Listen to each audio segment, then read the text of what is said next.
Assalamualaikum warahmatullahi wabarakatuh. Apa kabar Sobat Iklim? Jumpa lagi dengan saya Atika Rahma dalam Aksi Iklim di Tapak edisi Ramadan dengan topik Mudik Tanpa Nyampah, Biokonversi Sampah Organik dalam Aksi Iklim. Saat ini saya sedang berada di rest area Cibubur dan saya menemukan suatu fasilitas pengolahan sampah di sini. Seperti yang kita tahu bahwa pada saat mudik memang banyak sekali pemudik-pemudik yang datang dari berbagai daerah. Ini merupakan tradisi masyarakat Indonesia biasanya di saat libur Lebaran maupun di saat menjelang Lebaran. Nah, dilansir dari kompas.com bahwa setidaknya Menteri Perhubungan memprediksi akan ada 80 juta orang yang akan melakukan mudik di saat musim Lebaran tahun 2023. Sayangnya, fenomena mudik ini yang identik dengan keramaian dan juga ada berbondong-bondong orang menyebabkan timbulan sampah baik di tempat persinggahan maupun di tujuan pemudik, tak terkecuali rest area. Pada tahun 2022, KLHK mengungkapkan sedikitnya ada 35 juta kilogram sampah baru dalam kurun waktu 2 minggu libur Lebaran. Nah, saat ini di rest area ada fasilitas biokonversi sampah organik. Saya penasaran sih isinya apa. Yuk kita kunjungin.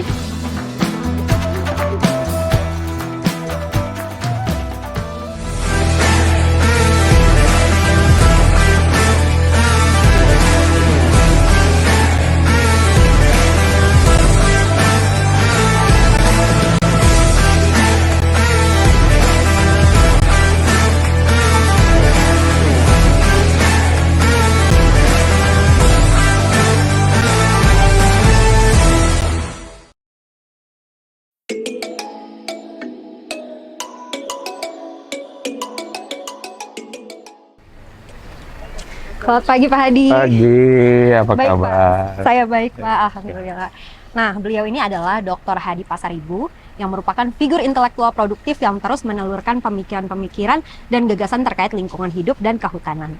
Beliau juga pernah menjadi Kepala Badan Litbang Kehutanan dan juga Direktur Jenderal Bina Produksi Kehutanan. Kali ini beliau aktif sebagai Ketua Yayasan Forest for Life Indonesia. Apa kabar Pak? Alhamdulillah sehat. Sehat walafiat. Dengan Bapak siapa nih Pak? Ini saya menggunakan Su Yang Sik. Ya. Beliau adalah Sekretaris Jenderal Yayasan Korindo yang memfasilitasi pembangunannya. Oh, menarik sekali. Nah, ini sebenarnya kita lagi di mana sih Pak? Ini fasilitas apa nih Pak? Boleh dijelaskan kah? Ya, selamat datang sobat-sobat iklim ya. Jadi ini adalah fasilitas yang kita sebut dengan biokonversi pengolahan sampah organik. Ya, dan ini tentunya kita mengharapkan fasilitas ini bisa digunakan untuk mengolah sampah. Ya. Artinya sampah organik yang datang ke sini itu betul-betul digunakan untuk pemanfaatan dan kembali sebagai konteks sirkulasi ekonomi. Nah, untuk lebih jelasnya mungkin saya ingin, kalau tertarik, saya ingin membawa. Boleh Pak. Membawa untuk bagaimana sebenarnya apa aja yang ada di dalam fasilitas biokonversi ini. Ya, kebetulan saya penasaran banget sih Pak. Oke, boleh langsung aja kan? Boleh. Oke. Mari silakan. Ya, makasih Pak. Ya. Nah, ini kita ada di rearing house. Ya, rearing house itu adalah rumah pemeliharaan di mana lalat ini yang kita sebut dengan black spotted fly. Jadi, tentara lalat hitam. Hitam ya Pak ya? Lalat hitam. Lalat ini unik, ya, unik dan dia tidak punya mulut. Oh, nggak punya mulut ya Pak? Sehingga tidak makan, jadi nggak ada urusannya ya masuk ke rumah-rumah orang. Dan ini adalah lalat yang terbersih. Okay. Dari sekian 150 jenis lalat. Sehingga pada suatu saat kita harus cepat ya untuk mendapatkan telur sehingga regenerasi lalat itu bisa cepat terlaksanakan. Berarti telurnya itu kemudian akan diambil dan ditransfer ke Iya, ruangan lain? itu akan kita ambil, kita masuk ke hatchery. Oh, Ya, kita masuk ke hatchery. Jadi ini sama, ya, ini sama proses rearing house-nya, produksi. sampai ada 2 ruangan ya Pak, saking banyaknya ya? Saking banyaknya kita membutuhkan, karena kalau tidak kita akan kehabisan larva, Ya. sehingga nanti proses biokonversinya akan terganggu. Oh, Ya, baik, akan baik. terganggu. Sehingga kita harus siap kapan saja, setiap saat harus ada larva untuk melakukan biokonversi ini. Menarik. Nah, kalau kita lihat konstruksinya, ini memang harus ada air yang mengalir. Oh, untuk Ya. apa nih Pak? Ini karena banyak binatang-binatang serangga yang sangat tertarik dengan lalat ini. Sehingga dengan lalat ini dengan konstruksi ini serangga-serangga atau binatang-binatang yang tertarik tidak bisa masuk ke ini. Baik, baik. Lalu ini apa nih Pak? Ini perlengkapan sengaja kita tutup karena kita belum punya fasilitas destilasi ya, dari cairan pupuk yang dihasilkan oleh Oke. larva. Untuk hasil ya Pak. Nah, ini adalah incubating business ya. Oke, Kalau menarik. kita lihat ini sangat menarik ya.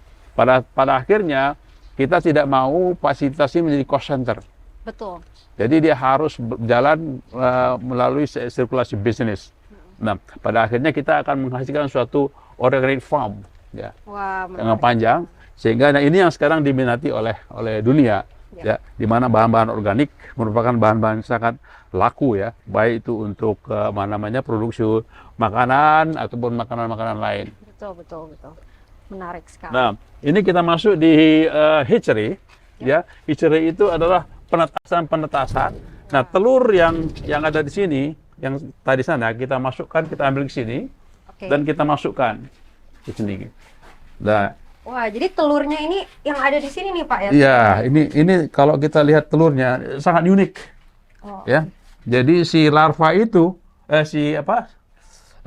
lalarnya dia bertelur di sela-sela ini. oh, oke. Jadi berbentuk seperti Iya, artinya bagaimana dia memproteksi telurnya. Tidak sembarangan. betul. Tidak sembarangan. Dan ini hitungannya gram, ya. Sangat kecil, milimeter ya. Kecil Kalau dan kita- mahal ya. Nah, kemudian telur ini kita masukkan ke dalam media. Medianya ini kita masukkan ke dalam media ini. Ini medianya kita pakai dedak ya. Dedak ya, Pak? Ya, kita masukkan, kemudian dia akan berkembang ya. Seperti ini. Oh, oke. Ini sudah dalam bentuk apa nih, Sudah larva kecil. Pak? Oh, larva Larva kecil. Nah, dan ini siap untuk dipindahkan ke reaktor. Oh, Nah, oke. Menarik. reaktor. Nah, ini dalam proses. Ini agak berbeda nih, Ya, Pak. Ini berbeda ya. perbedaannya Ya. apa nih, Pak? Ini kan dia sudah ada mulai hidup ya larvanya dan sudah aktif makan media ya. Makan media. Nah, ini baru dia dari kondisi telur. Oh, dari Nah, telur dari yang masih. proses dia menjadi akan larva. Oh, oke, oke. Iya, iya. Terus kemana nih Pak abis itu larva ya? Saya penasaran. Kita bawa ke reaktor. Oh, reaktor. Nah, kita langsung Langsung aja berarti. ya kita langsung ke reaktor. Nah, jadi reaktor yang kita bangun di sini kita sebut dengan bioreaktor ya. Ya, kapasitas yang kita bangun di sini itu kapasitas 500 kg per hari. Per hari? Per hari. Wow. Nah, kenapa demikian? Karena kita juga mendapatkan data dari teman-teman di restoran yang ada di sini, itu pada masa pandemik waktu itu, semua restoran, sebagian restoran tutup, dan dia hanya mampu menghasilkan 300 kg. oke. Tapi untuk mengantisipasi pandemik akan normal, ya kita bangun 500 kg per hari. Dengan catatan, kalau terus akan meningkat, kita akan bangun layer kedua. Oh, Layer oke. kedua. Di ruangan yang sama? Di ruangan yang sama. Oh, Karena konstruksinya memang sudah kita siapkan. Nah, larva yang sudah di dalam hatchery tadi, kita masukkan ke sini, dan sampah itu sudah disiapkan di sini. Oke. Ya. Sehingga dengan demikian, larva ini sangat, wah kalau orang Sumatera bilang congok tuh. Apa tuh congok tuh? Apa tuh, Pak? Kuat sekali makannya. Oh, gitu. Kuat sekali makannya. Berarti ini sampah-sampah organik yang memang Sampah-sampah didapatkan organik yang dari restoran. di rest area. Iya, rest area. Restoran rest area. Kemudian di situ kan dia memproduksi buah-buahnya afkir. Oh, Jadi memang larva ini senang sekali, makanannya terlampau sehat di sini. iya, iya, betul. Terlampau sehat. Jadi sayur dan buah-buahan ya Pak ya? betul. Jadi tidak seperti sampah-sampah yang dari mana ya, dari daun. Tapi ini memang sampah sehat masuk ke sini. Jadi kalau kita lihat perkembangan larvanya itu terlampau, kalau kita sebut sudah overloaded ya. Kalau kita lihat di sini. Ini memang banyak sekali sih Pak, saya lihat ya Pak ya. Ya, ini yang kita aktifkan itu karena sampahnya juga masih terbatas. Nah, ini sudah masuk sampah baru, ini sampah kelapa. Iya? Nah, Oh, oke. coba lihat bagaimana mereka menyerang sampah baru ya. Aktif sekali ya Pak. Aktif kayak sekali ya. makannya. Ya, Oke. sekarang kelapa. Dan ini memang larva yang sehat, ya kandungan proteinnya tinggi sekali, ya. Jadi kalau kita zaman dulu itu kalau praktek di hutan jati itu yang namanya entung. Entung. Pernah dengar entung belum? Oke. Nah, Saya pribadi belum. entung itu kayak begitu juga larva. Nah, saya sering makan dulu karena dia di bawah pohon jati. Ya, dan proteinnya tinggi nih ya. Proteinnya tinggi sekali. Nah, inilah contoh di mana sudah terjadi maksimum production larva. Oh, oke. Ya. Eh, Ini berarti yang sudah besar ya Pak larvanya ya termasuknya. bisa dibayangin Luar lihat ya. biasa. Itu semuanya larva nih. Lain Pak, ya? semuanya larva dan ini mani. Oh, oke oke. Ya, ini Biasanya mani. dijual per kilogramnya berapa sih Pak kalau udah jadi larva? Kalau menurut data yang ada pada kita itu per kilogram itu sekitar 120.000 ya. Oke. 20.000. Dan ini ini bisa dapatnya ya Pak? Ya? iya, itu kering. Iya, Kilogram baru kering. Nah, ini harus di-open kembali. Nah, Oh, dia di-oven ya, Pak? nah kalau kita lihat coba. Nah, ini bukan main. Wah, kalau yang udah berwarna hitam itu kenapa tuh Pak? Nah, jadi memang dia kalau memang sudah tua dan lelah, dia akan naik. Kenapa konstruksinya seperti ini? Seperti ini, dia akan naik nih, dia. Oh, baik. Dia naik. Dia ya. naik sendiri begitu ya? Naik sendiri, Oke. naik sendiri. Kemudian kalau naik, kemudian kita ini kan, kita ambil ke sini, kita tampung. Oke, Nah, berarti yang sudah naik ini sudah siap Sudah untuk siap. ditampung Nah. ya Pak? larva ini, jutaan larva ini, itu punya urin. Oke. Urinnya kita tampung. Urinnya ditampung. Jadi di sini itu konstruksinya berlubang. Oh, Urinnya kita tampung, masuk ke situ, lewat pipa itu pipa ya, Pak, ya? itu. Nah, nanti pipa itu ada di situ, nanti kita tampung di luar. Oh, untuk apa tuh Pak nanti Pupuk. urinnya? Oh, Itu pupuk cairnya ada di situ. jadi sangat bermanfaat semua Ya, jadi semuanya dia Sisanya ya, Pak? menghasilkan 3 produk larvanya sendiri. Kemudian sisa nanti kalau dia nggak bisa makan, Oke. itu menjadi pupuk padat. Oh, jadi pupuk padat. Kemudian satu pupuk cair yang ada di situ. Oh, oke. Nah, itu pupuk cair itu pupuk yang sangat subur karena mikrobanya banyak sekali. Banyak sekali di situ. Iya. Nah, inilah yang kita sebut dengan reaktor. Kalau memang terjadi penambahan sampah, kita akan tambah lagi di sini.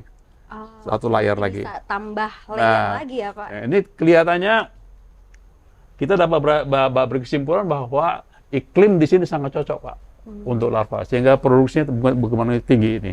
Ya. Ini reaktor, ya. Jadi ini Memang tidak boleh dindingnya tidak boleh padat ya. oh, oke, jadi- dindingnya jadi memang pakai harus ada kasa. sirkulasi Ya. udara ya Pak ya? Pakai kasa. Oke. Jadi air urin larva tadi itu ditampung di sini. Oh, oke. Nih. Oh, dia akan lari ke situ ya Nah, Pak? ya. Ini urinnya, apanya, pupuknya. Ya. Dan ini nanti tidak akan diproses lagi. Diproses dalam arti apa namanya? Itu ada bau, ya. Ya. Kemudian diproses nanti baunya akan hilang. Wah, luar biasa sekali Ya, Pak jadi ya bisa. jadi bukan main ini. Seberapa Ya, besar ini. itu ya untuk potensinya Pak. Nah. Dari urin saja. Jadi prinsipnya itu dari sampah ke manfaat. Ya, berarti ini seperti Dan itu sudah kita buktikan. sirkular ekonomi ya Pak? Ini ya? sudah ekonomi. Luar Nanti yang kita lihat bagaimana sejauh mana dia bisa membangkitkan ekonomi rakyat. Oke. Nah, kalau ini apa ya, Pak? yang kita sebut dengan loading area. Ah, Jadi oke. sampah yang datang masuk ke sini, ya. Kemudian, nah tadi saya dapat keluhan bahwa sebenarnya mereka juga masih kurang care, Pak. Masih banyak anorganik Oh, yang oke. masuk ke sini. Masih Jadi, kurang terpilah berarti Masih ya, yang Pak? terpilah. Ada yang masih ada plastik katanya. Oke, Ada oke. plastik. Jadi Bapak dari sini memberikan drum ini kepada restoran-restoran di rest area. Ya, seperti itu? ini yang kita siapkan, drum-drum ini kita siapkan, kita kasihkan ke restoran. Ya. Nanti restoran yang memberikan di sini. Karena kalau pakai paket lain kita nggak terima. Oke, oke. Jadi Iya, ada paket kita sini tandanya di sini. iya, Nah, itu nanti masuk dia ke sini. betul. Berarti daripada pakai plastik seperti itu lebih baik pakai drum ya, Pak? Jadi Kemarin kita dipikirkan debat juga. sampai Daripada segitunya, plastik kita seperti juga itu. sama, nyampah-nyampah juga ya. Betul, betul. Nah, ini Oke. Ini apa nih, Pak? sampah. Oh, itu yang sampah Foto yang lihat sudah sampahnya terkumpul ya. ya, Pak ya? Ya. Oke. Jadi memang untuk pekerjaan seperti ini kita harus cari orang-orang yang cinta sampah. Wah, menarik, Nggak gampang. menarik. Iya sih, betul. Gak Pak. gampang. Untuk memilah orang yang mau memilah sampah seperti ini itu nggak gampang. Ya, belum tentu semua restoran ini mau ya, Pak, Mau, untuk jadi memilah. harus dipilah lagi karena kalau nggak kasihan nanti itunya. Betul. larvanya. Betul. Kalau dia makan plastik, dia akan keracunan, Iya, iya. dia akan mati. Oke, Pak. Ya itulah ya, apa namanya, proses biokonversi yang ada di sini. Ya mudah-mudahan apa namanya, pola seperti ini bisa kita kembangkan. Iya, Ya, luar biasa sih Pak. Ini sangat menarik sekali. Dan saya jadi penasaran nih Pak, pengen nanya-nanya lebih lanjut. Boleh nggak Pak? silakan. Oke, siap. Yuk Pak.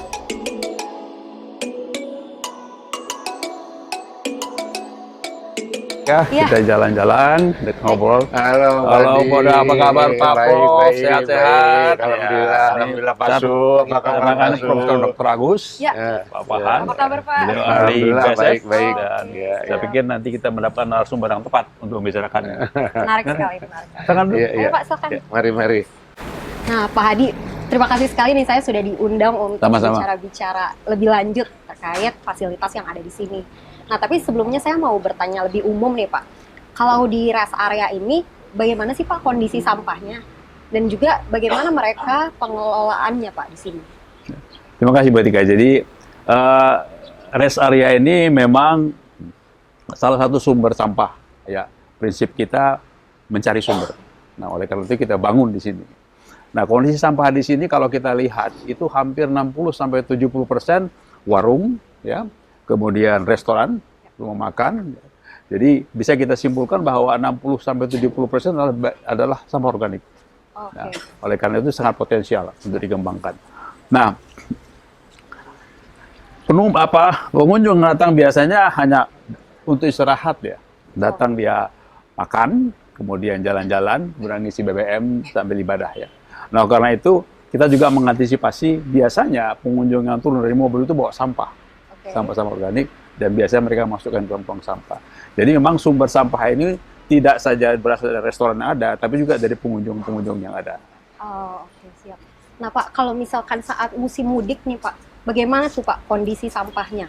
Apakah lebih banyak atau seperti apa dan bagaimana mensiasatinya, Pak? Ya, kita mendapat informasi bahwa pada saat pandemi itu memang kapasitas sampah ini sangat minim ya, sekitar 200 sampai 300 kg. Nah, setelah pandemi kelihatannya akan meningkat, dan kemarin kita dapat laporan sekitar 400 sampai 500 kg per hari.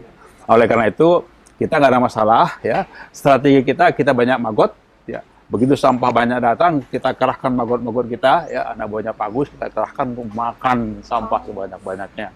Sehingga kalaupun itu terjadi lunjakan itu kita siap ya, kita siap dengan, karena prinsipnya bahwa larva harus siap untuk menjadi pakan, sampah harus siap untuk dipakan margot, dan margotnya sudah ada. Oh, oke, siap. Tapi biasanya nih, Pak, dari segi komposisinya, apakah memang lebih banyak dari sampah organiknya atau food waste-nya, atau lebih banyak anorganiknya, Pak? Dan bagaimana cara menyiasatinya nih, Pak? Jadi tadi mungkin saya sampaikan bahwa hampir 60% ya itu organik ya. Dan memang saat ini karena banyak restoran yang masih tidak berfungsi, artinya masih mereka recovery, itu memang hampir 60-70% itu sampahnya datang dari food waste. Dari mana buah-buahan. Ya. Dari kita tahu di situ ada pusat buah ya. Dan mereka yang masuk langsung di sini, dan juga kita lihat bahwa memang sekarang ini mulai kita menerima sampah-sampah dari restoran. Ya. Kalau kita lihat banyak tulang-tulang ikan segala macam. Nah, jadi dan ini juga nggak ada masalah juga, karena kita sudah antisipasi seandainya sampah tidak ada, kita juga akan cari sampah organik untuk menghidupkan magot-magot yang telah kita siapkan. Oh, oke, Ya. Menarik sekali ya. Ya. Berarti memang sudah siap ya Sudah siapkan. untuk fasilitas ini menampung sampah-sampah organik di rest Betul, area. betul. Yang penting magotnya jangan sempat kehabisan sumber pakan. Sumber makanan. Ya. Oke. Karena memang sudah berlimpah dari Betul. sananya, Pak. Baik, saya beralih nih ke Pak Agus, Pak. Ya, gimana? Nah, saya pengen tahu nih Pak, mungkin dari Sobat Iklim masih ada juga yang belum tahu. Apa sih Pak sebenarnya teknik biokonversi itu Pak, dan bagaimana metodenya Pak? Oke, mungkin sebelum ke sana ya, yang perlu kita syukuri nih. Jadi sebetulnya fasilitas ini merupakan cermin kita bersyukur kepada Tuhan bahwa kita diberikan iklim tropika. Betul. Oke. Nah, iklim tropika ini sifatnya panas, lembab, basah. Nah, kalau sampah itu dibiarkan saja, maka dia jadi sumber penyakit. Pasti dia terdekomposisi. Tapi biokonversi yang terjadi kalau hanya ditimbun busuk, katakanlah, itu biokonversi yang berdampak negatif. Ya, sekarang kita masukkan telur maggot, ya, maka si maggotnya itu memakan sampah itu. Ya, maka terjadilah di sini biokonversi yang bermakna positif untuk orang tropika dan untuk dunia sebetulnya, karena nantinya kita mengurangi gas-gas emisi seperti metan macam-macam. Sekarang dirubah menjadi protein, menjadi chitin, menjadi lemak, bahkan lemaknya jauh lebih banyak kalau dibuat minyak daripada minyak sawit, pohon sawit. Iya, kandungannya 35%, bayangkan. Ya, lemaknya itu, dan ini lemak sehat. Iya. Nah, jadi di sini kalau ditanya apa sih biokonversi di sini? Biokonversi adalah suatu penerapan teknologi tropika dalam konteks kita, yaitu mengkonversi yang tadinya menjadi sumber penyakit, sekarang menjadi sumber kesehatan, sekaligus juga penyelamat iklim. Karena metan yang keluar, tadi kan udah lihat di sana, nggak bau, nggak apa, itu nggak ada metan, dikonversi menjadi protein, menjadi macam-macam, menjadi pupuk, dan lain-lain. Ya, inilah proses biokonversi yang saya istilahkan dari kacamata spiritual, rasa syukur kita kepada Tuhan Yang Maha Esa, memanfaatkan sifat panas, lembab, dan basah, plus lalat yang banyak di kita sebagai sumber daya. Betul. Nah, mungkin itulah saya agak mencoba memberikan pengertian yang lebih kontekstual, ya, dengan masalah kita ke depan, dan kontekstual dengan posisi kita di tropika ini. Ya, berarti memang biokonversi di sini berbeda gitu ya Pak dengan biokonversi limbah pada umumnya yang memang kadang tidak aman atau menghasilkan banyak zat-zat luaran seperti itu, bagaimana Pak? Betul, tapi yang perbedaan utama dengan biokonversi tanpa insek, tanpa maggot, katakan di kita, kalau yang lain itu hanya dapat paling emisi metannya kita jadikan energi, ya, tetapi tidak mendapat protein, tidak mendapat yang lain. Dan satu lagi, kecepatannya. Sekali kita taruh itu katakanlah 20 kilo per meter persegi, 10 kilo per meter persegi, besok sudah habis. Ya, itu. Luar biasa, luar biasa. Luar biasa. Ya. Nah, saya mau tanya nih Pak, mungkin kan banyak ya organisme lain yang bisa menguraikan juga, membuat proses biokonversi terhadap sampah organiknya. Nah, tapi kenapa akhirnya black soldier fly gitu Pak? Nah, apakah emang beneran aman untuk kesehatan dan lingkungan Pak? Dari sisi mananya seperti itu? Oke, nah pertama dari sisi morfologi lalatnya itu sendiri. Lalat ini nggak punya mulut. Oh, oke. Ya, maka dia ibu-ibu, bapak-bapak tidak akan pernah menjumpai lalat ini masuk ke dalam rumah mencari makanan. Nggak akan. Ya, karena itu dia bukan sebagai vektor, ya, dan juga di dalamnya mengandung penyakit. Ya, karena dia. Yang kedua, sifatnya lemah. Dia nggak 14 hari itu udah mati dia. Oh, oke. Iya, lemah. Ya, makanya kita lihat ini dia air segala macam ini ya. Ini untuk melindungi mereka dari serangan predator ya, terutama semut. Ya. Dan yang terakhir, ya, dia tidak bersifat sehat gitu ya, tidak mengganggu kesehatan. Tadi kan bukan vektor, bukan sumber penyakit, ya.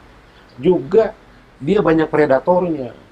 Makanya kita harus lindungi ini tuh. Kalau nggak begini habis sama burung. Oh, begitu. Iya, habis dengan cecak, burung segala macam.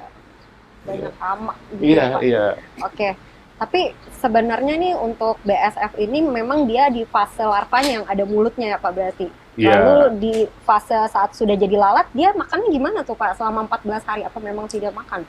Oh, kalau lalat ini nggak makan nggak? Oh, memang makanya akhirnya cepat ya Pak regenerasinya. Iya. Jadi saya lupa tadi ya. Tadi kan manfaat untuk kesehatan. Iya.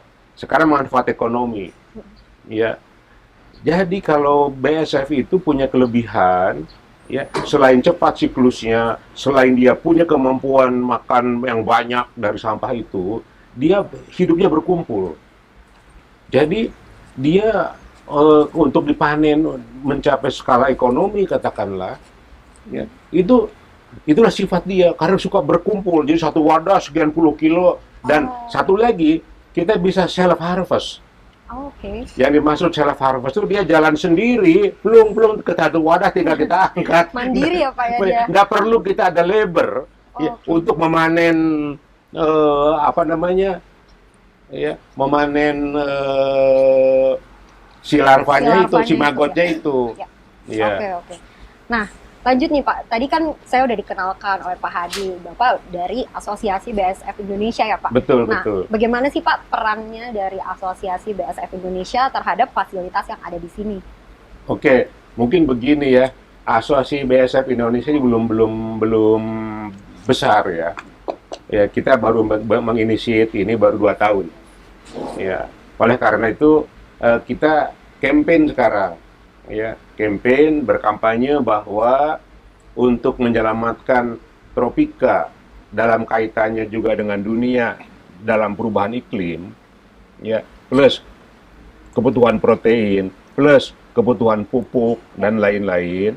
Asosiasi BASF ini mencoba berkomunikasi baik dengan pemerintah seperti dengan KLHK, dengan FFLI yang mendapat dukungan dari Korea, katakan dari Korindo dan lain-lain, dan mudah-mudahan Asosiasi BASF Indonesia bisa menjadi perekat ke semuanya ini.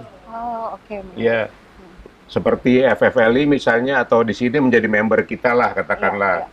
Termasuk juga sudah banyak ya Pak yang mereplikasi untuk fasilitas seperti ini untuk mungkin masyarakat pada umumnya seperti itu. Mungkin Sudah. Didorong ya Pak ya, Sudah. itu ya. Jadi sudah ada di dalam Asosiasi BASF Indonesia itu seperti paguyuban Magot. Ya, katakanlah. Ada juga sudah berbentuk perusahaan swasta besar. Nanti kita bisa lihat yang di Cisaat katakanlah atau tempat lain. Ada kawan saya di Banyumas sudah mengolah 40 ton sampah per hari, katakanlah. 40 ton. Iya, 40 ton. Nah, mudah-mudahan ini akan menjadi trendsetter. Iya. Luar biasa. Oke, saya beralih ke Pak So. Saya ingin bertanya-tanya lebih lanjut nih Pak mengenai Yayasan Korindo yang memang mengelola ya untuk program-program sosial dari Korindo Group, betul ya Pak ya? Nah, apa sih Pak latar belakangnya akhirnya Yayasan Korindo ini bergerak di bidang biokonversi sampah organik Pak?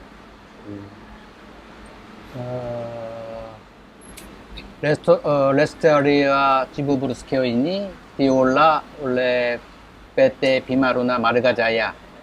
PT Bima Aruna Marga Jaya adalah anak perusahaan Korindo Group. Jadi mereka dapat info, mereka ada kesulitan mengolah sampah. Jadi kami berkonsultasi dengan FFLI. Jadi kemudian jadi kami sepakat untuk menjalankan fasilitas BASF. Latar belakangnya begitu. Oke, luar biasa. Nah, tadi saya dengar juga nih Pak, dapat informasi bahwa Yayasan Korindo ini selain di sini memberikan hibah penuh ya untuk pembangunan fasilitas pengolahan sampah ini, juga pernah memberikan kepada fasilitas di Lombok ya Pak, iya. Nusa Tenggara Barat, seperti itu. Nah, rencana ke depan apa nih Pak untuk Yayasan Korindo? Apakah akan dibangun, direplikasi lagi di tempat lain untuk fasilitasnya? Ya, rencananya pertama harus proyek ini harus sukses. Kemudian kami mau berkembang. Ya. Kami juga dapat info dari Bima Aruna Marga Jaya ada berapa perusahaan menanyakan mengenai proyek BASF. Jadi kalau mereka mau fasilitas BASF, ya kami tetap bantu sama FFLI. Ya, kami bersiap untuk mengembangkan proyek BASF. Nah Pak, kita kembali lagi nih Pak. Saya ingin bertanya lagi. Setelah adanya fasilitas pengolahan sampah ini Pak, kira-kira manfaat apa Pak yang dirasakan? Apa yang akhirnya menjadi perubahan di rest area ini Pak? Terima kasih. Yang kita inginkan adalah sebenarnya sangat mendasar ya. Itu kita menginginkan ada perubahan perilaku. Baik itu perilaku orang per orang maupun perilaku institusi. Nah, secara konvensional selama ini kita melihat bahwa sampah organik itu ditaruh di TPS ya, tempat penimbunan sampah sementara. Kalimat sementara ini seolah-olah nggak bermakna, karena kalau kita lihat hampir berhari-hari, ya. Kemudian baru dibawa ke TPA, ya, ke TPA tempat pembuangan akhir, yang di situ ditimbun dan kemudian terjadi proses pembusukan. Tadi Pak Profesor Agus mengatakan bahwa gas metan ini berbahaya. Ya. Kita lihat sering sekali terjadi kecelakaan karena kandungan gas metan tiba-tiba meledak segala macam. Nah, sebenarnya kami melihat bahwa sudah ada kesadaran masyarakat maupun perorangan ya dalam konteks memilah sampah ini. Nah, memilah sampah ini memang pekerjaan yang murah tapi susah gitu ya. Sampah yang datang dari rumah tangga ataupun restoran di TPS itu mereka sudah terpilah. Nah, yang jadi persoalan adalah bagaimana kita merubah nilai atau value institusi. Ya. Bahwa sampah yang sudah terpisah tadi dimasukkan ke truk jadi satu lagi. Iya sih Pak. Ya. Sehingga yang kita harapkan itu sebenarnya proses yang mendasar bagaimana orang per orang, kemudian institusi bisa menyikapi ini bahwa ini masalah kita. Betul. Ini masalah kita. Sehingga dan ini tidak gampang dan kita mengharapkan dan ini terjadi dengan kita memfasilitasi mereka, kita berikan mereka tempat sampah, datang kembali dengan tempat yang sama, ya. Kemudian dengan bawa sampah organik, walaupun saya dapat laporan masih ada juga yang bercampur dengan organik, tapi ya itulah oke, kita bisa maafkan ya, karena memang tidak gampang. Ya. Jadi kita melihat bahwa sudah ada perubahan. Betul. Sudah ada perubahan, terutama di kompleks ini, di mana restoran-restoran kemudian itu sudah mau lah memberikan sampah mereka. Dan kalau kita lihat, kita lari ke sebelah TPS, itu alhamdulillah sudah mulai kering dan tidak berbau lagi. Iya, luar biasa Pak. Jadi walaupun tidak ada semacam punishment or reward-nya, tapi mereka akhirnya bisa berubah perilakunya ya Pak? Menyadari bahwa selama ini apa yang mereka kerjakan itu ternyata salah ternyata. Atau mungkin belum ada fasilitas seperti ini. Ya, akhirnya tahu ya Pak manfaatnya dari pemilahan sampah organik ini. Oke, baik. Selanjutnya Pak, selain di rest area ini di mana lagi sih Pak ada fasilitas pengolahan sampah seperti ini? Tadi sudah disampaikan oleh Pak Sik bahwa koordinator telah memfasilitasi kita untuk 2 tempat. Satu di Lombok, itu dengan kapasitas 2 ton per hari. Ya. Target kita adalah restoran-restoran dan hotel-hotel. Ya. Karena kita tahu Lombok itu tourist destination. Jadi memang kita arah ke sana. Dan sekarang alhamdulillah juga kita sudah menjadi objek turis di sana itu. Sehingga turis itu mau melihat sampah. Dan ini juga suatu keajaiban kita berkumpul di tempat sampah ini. Ya. Walaupun nggak pernah kejadi ya. Belum tentu semua orang tuh mau ya Pak di awalnya. Mau ngapain tempat sampah ngumpulnya kan gitu ya. Tapi alhamdulillah ya. Nah,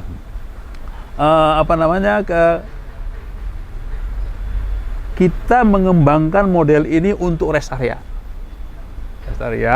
Oleh karena itu pada peresmian waktu itu kita mengundang Menteri PUPR dan kebetulan beliau tidak bisa hadir dan mengutus sekjennya dan dirjennya ke sini. Dan mereka sangat antusias dan mereka quote and quote berencana akan mengembangkan ini untuk setiap rest area. Sehingga dengan demikian inilah model rest area, artinya tidak perlu lagi sampah organik dipusingkan gitu, dibawa ke TPS, kemudian TPS TPA, tapi kita masuk kepada sumber. Karena desain ini bisa dari mulai 10 kilo, kata Pak Agus, bisa sampai ribuan ton, tergantung pada suplai sampah yang masuk. Jadi sangat fleksibel dan sangat efektif. Ya, luar biasa sekali. Nah, saya mau membahas nih Pak. Tadi kan Bapak sebagai juga pernah menjadi Direktur ASEAN Forest Cooperation ya Pak ya, tahun 2012 sampai 2016 kalau saya tidak salah Pak. Lalu Bapak juga pernah menjadi, saat ini bahkan menjadi Ketua dari Yayasan Forest for Life Indonesia ya Pak ya. Nah, Kenapa sih Pak akhirnya Forest for Life Indonesia ini berkomitmen Pak untuk bergerak di sampah organik yang dilalui oleh teknologi biokonversi seperti itu Pak? Ya, memang ini juga internal kita bicarakan juga ini gitu. Oh, gitu. Apa urusannya hutan dengan sampah? Gitu. Betul. Saya penasaran. Tapi begini, makanya. bahwa kita hadir sebagai yayasan itu ingin berkontribusi menjadi solusi bagian dari persoalan bangsa. Ya. Nah, kita tahu data menunjukkan bahwa tahun 2022 saja itu ada sekitar 40 juta ton sampah di Republik ini, sampah organik. Nah, so bagaimana gitu? Nah, ini adalah bagian kita untuk dan di titik lain juga kita mengharapkan bahwa hasil yang diproduksi oleh biokonversi ini ada 3 ya. Ada pupuk cair yang tadi dilihat, ada maigotnya, kemudian ada pupuk padatnya. Ya. Nah, kita ketahui bahwa menurut Pak Profesor Agus ini lahan di Jawa itu tingkat produktivitas lahan pertanian sudah menurun. Ya. Okay. Kandungan karbon organiknya hanya kurang dari 2%. Sehingga membutuhkan input produksi yang cukup tinggi. Ya. Dan ini cost untuk produksi.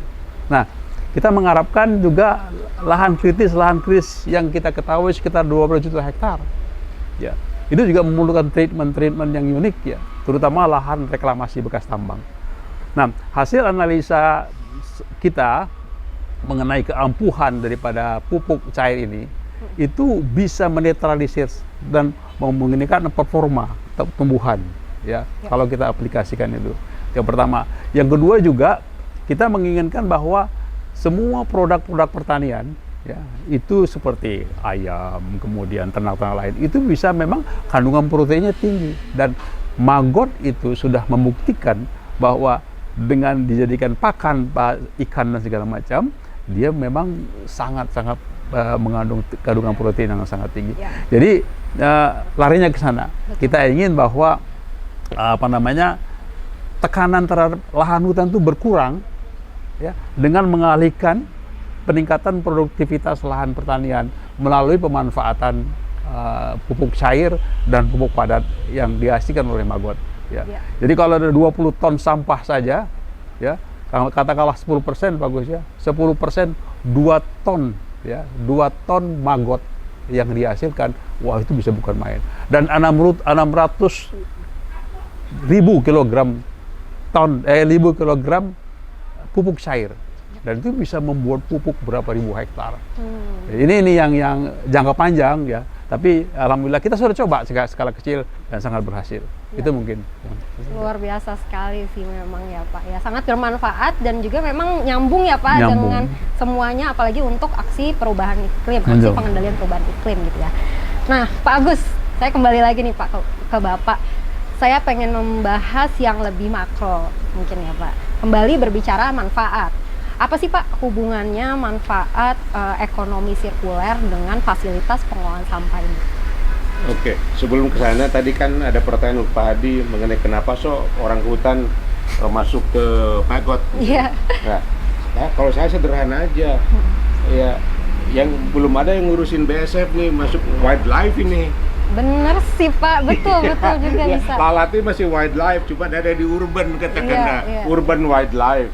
Ya ada juga di forest wildlife ya. Oleh karena itu, ini salah satu kasus bagaimana memanfaatkan wildlife yang dinamakan Hermetia illucens menjadi sumber daya baru. Ya, sudah ada dari dulu juga. Ya, cuman baru kita sekarang secara besar-besaran kita ide ke sana karena potensinya. Ya. Nah, inilah proses domestikasi. Sekarang ada di proses domestikasi. Jadi ada peternakan lalat sekarang berkembang. Ya. Ya. Nah, kita bisa bicara banyak tentang lalat ya yang sangat bermanfaat walaupun ada yang membahayakan seperti lalat CC. Ya. Tapi nggak lebih dari 5% dari ribuan jenis lalat ini. Itulah potensi keanekaragaman hayati kita. Nah, sekarang masuk ke pertanyaan berikutnya mengenai circular economy. Circular economy, betul Pak. Jadi sebetulnya proses berpikir kita, saya pikir ya, kita harus menyesuaikan diri terhadap kelimpahan. Oke. Nah, apa yang melimpah di kita?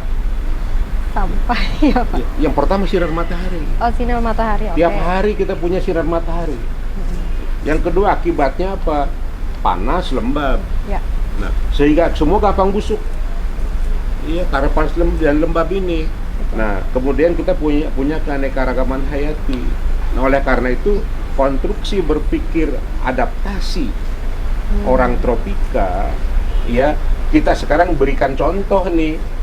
Kalau nenek moyang kita menghasilkan tempe, katakanlah, menghasilkan oncom, terasi, macam-macam, kita menghasilkan pola konversi yang disebut sampah sekarang langsung menjadi sumber daya. Oleh karena itu di sini cara berpikirnya adalah bukan zero waste, karena zero itu antara negatif positif, pada zero bilangan nyata itu. Ya. Kita masuk ke dalam konsep no waste. No waste ya. Ya, sejak berpikir kita no waste. Oke. Nah, dari situlah kita bisa membuktikan dengan prinsip berpikir ini kita bisa menjadi negara yang subur makmur, kaya raya, semua menjadi murah karena bisa kita putar energi matahari, kan semua dari matahari asalnya. Betul. Ya, menjadi selalu yang bermanfaat dan bernilai tinggi. Ya. Ya, protein bernilai tinggi. Bahkan dari kata proteus, protein itu berarti yang pertama, yang utama, yang terpenting. Oke. Ya, lalat memberikan yang utama, yang pertama, yang terpenting. Ya. Nah, kemudian tadi saya uraikan pupuknya macam-macamnya, bahkan sampai ke dunia farmasi. Ya, Profesor Megi Tenawijaya dari IPB itu menghasilkan research misalnya, dan sudah sering saya ungkapkan, enzim yang ada di dalam maggot itu sangat berpotensi menjadi obat stroke. Oh, oke, siap. Oke. Kalau kita loncat ke tahun 2050, pembunuh terbesar dunia adalah resistensi antibiotika. Nah, kita dapat inspirasi dari maggot ini. Ya, dia tidak mati di gudang penyakit. Kenapa? Punya kelengkapan dikasih Tuhan membunuh penyakit. Sumber-sumber penyakit, salmonella, dan lain-lain. Oh, oke. Ya. Nah, oleh karena itu ini menjadi calon pengganti antibiotik. Ya, banyak jenisnya. Ya, karena kurang lebih begitu lagi kita masuk ke dunia sekarang, dunia akan datang, ya, untuk penyelamatan kita di tropika ini. Ya, berarti dengan konsep no waste tadi ya Pak ya, artinya semua dari si BSF-nya ini terpakai gitu ya Pak, ada manfaatnya gitu ya Pak. Jadi memenuhi juga prinsip ekonomi sirkular seperti itu ya Pak. Betul. Ya? Itu kita baru bicara BSF. Ya. Belum bicara lalat hijau, Nucilia ya. sericata, belum bicara yang lain-lain. Ya, benar. Nah, jadi R&D kita harusnya masuk ke sana. Ya, benar. Ya, kalau kita merasa orang tropika. Betul. Ya, kurang lebihnya. Ya. Jadi dengan memanfaatkan semua sumber daya yang ada, akhirnya kita bisa menerapkan dan menghasilkan yang lebih banyak malah ya Pak ya. Dan saya malah jadi penasaran nih Pak, sebenarnya prospek ekonomi sirkular di Indonesia itu seperti apa sih Pak? Kalau saya estimasi saja dari sampah, yang disebut sampah sekarang kan langsung dikonversi sumber daya. Ya. Jakarta ini aja sehari 3.500 ton. Betul sih Pak. Oke. Ya. Itu artinya apa? 10% dari 3.500 ton bisa jadi maggot setiap hari. Ya, nggak perlu lagi kita impor tepung ikan untuk kasih makan. Nah, sekarang ya bicara pupuknya, 3.500 ton sehari, sepertiganya bisa jadi pupuk cair. Ya. Dan investasinya nggak canggih karena alam sudah berikan. Nggak perlu rumah pendingin, nggak perlu apa, begini aja jadi. Ya. Betul. Nah, artinya apa? Sangat efisien, sangat efektif, ya, untuk menyelesaikan masalah-masalah besar. Sangat kondusif ya Pak, kondisi Indonesia ini ya Pak? Sangat kondusif. Ini temperatur 30 derajat, 31, ya, itu optimal buat lalat ini. Ya. Jadi sepanjang Pantura, sepanjang jalan tol, sepanjang mana. Dan dari sini nanti masuklah ke peternakan, masuk ke perikanan, masuk ke pertanian pangan, ke hortikultura, dan kita bisa terbebas dari pestisida. dari pupuk apa namanya kimia. Perlu diingat P dan K 100% kita impor.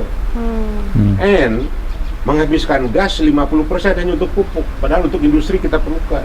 Betul juga ya Pak. Ya. Nah, itulah daya substitusi ekonomi sirkular ini dahsyat. Ya. Oke. Terakhir nih Pak, Ya. saya mau tanya ke Bapak, dengan adanya fasilitas seperti ini, apakah Bapak nih optimis Pak bahwa fasilitas ini dapat berpengaruh nyata terhadap aksi pengendalian perubahan iklim di Indonesia? Sebagai closing statement juga nih Pak. Oh, baik. Silakan. Nah, begini, yang membuat kita optimis itu kan perubahan cara berpikir. Ya, dengan adanya perubahan cara berpikir yang bisa beradaptasi terhadap lingkungan di mana kita berada, panas, lembab, sinar matahari, keanekaragaman dan lain-lain, ya, itu kita akan menemukan jalan yang benar.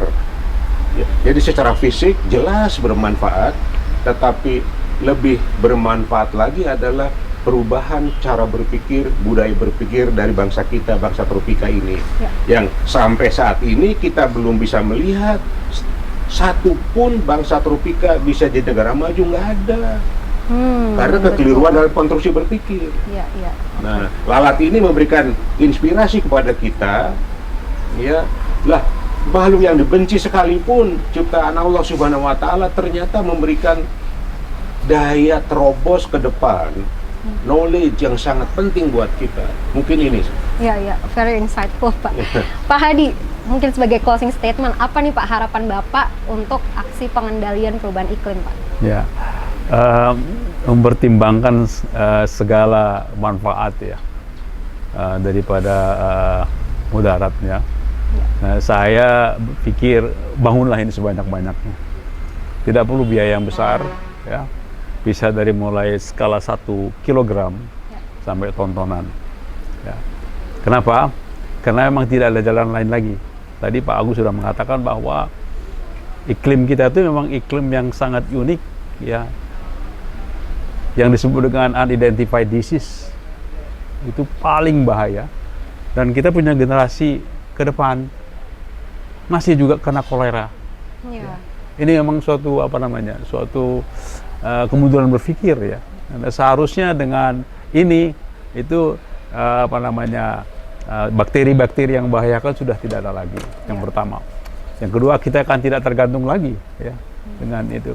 Dan kalau ini dibangun banyak-banyak, kita tahu bahwa tadi pada proses biokonversi itu karbon dan nitrogen itu terhambat. Ya. Sehingga gas metan juga tidak lepas ke udara.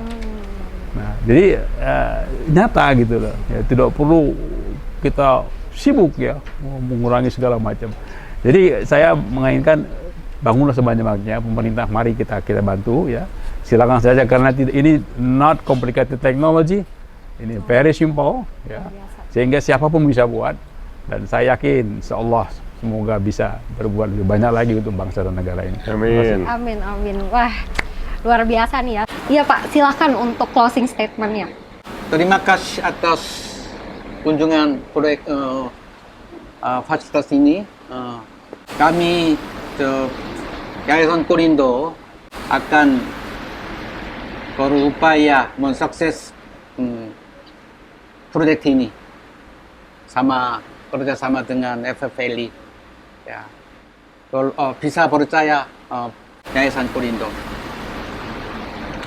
Itu aja. Terima kasih. Terima kasih Pak Sobat Hijau. Jadi memang fasilitas pengolahan sampah biokonversi ini sangat murah dan efektif untuk membantu dan juga mendukung program pemerintah. Salah satunya untuk pengendalian perubahan iklim, yaitu sampah organik dapat mengurangi emisi dengan cara dibiokonversikan dan juga terutamanya di perkotaan. Yang kedua, akan membantu ketahanan pangan karena menghasilkan protein tinggi untuk pakan ternak dan juga untuk fertilizer begitu ya Pak ya, untuk pupuk. Wah, terima kasih banyak Pak atas kesempatannya dan ilmunya sangat bermanfaat, dan harapannya untuk Sobat Iklim juga dapat menerima ilmu-ilmu yang bermanfaat.